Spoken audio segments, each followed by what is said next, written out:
And I think if you're looking at like the league for what it is, let's start talking about the youth level in this in youth. When I say youth, let's look at okay, so that like 5, 6, 7 year olds up to about 11 or 12, right? In that environment, goals really don't matter. Losses, they don't really matter, right?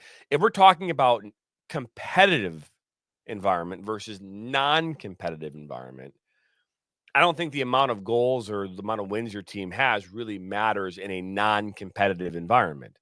If Mhm. it is a developmental type thing, Mhm. then scoring and how many goals and all that kind of stuff, it's great in the sense of keeping, I guess, uh, the energy positive and whatever.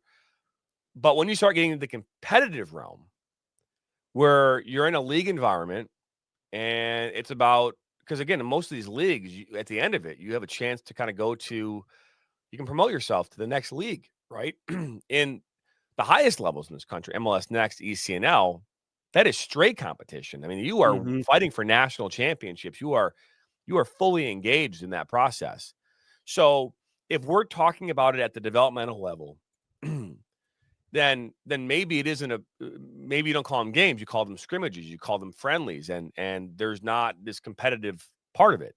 But in every league in America, and every there you play games, and you're playing in Yeah. a table where first there's 8 teams in there, and you're competing for a league title. So if you're doing that, then you can't reduce scoring. You No. you you can't you can't do that. You can't say, well, after no, because if goal differential is a thing in the standings, then you don't want to turn that off. Because again, Yeah. if you think about it from the standpoint of if tiebreakers, if two teams are tied at the end of the season, well, how do you define how they win? Well, it's defined on how they win by head to head, how you play against your other teams. A lot of times it's, how your opponents, how they played against the common opponents, right? It's goal differential, how many goals you scored. So if you're capping it at 10 goals in a game and then, there's 50 goals that are being scored after that moment, well, how can you be fair with that?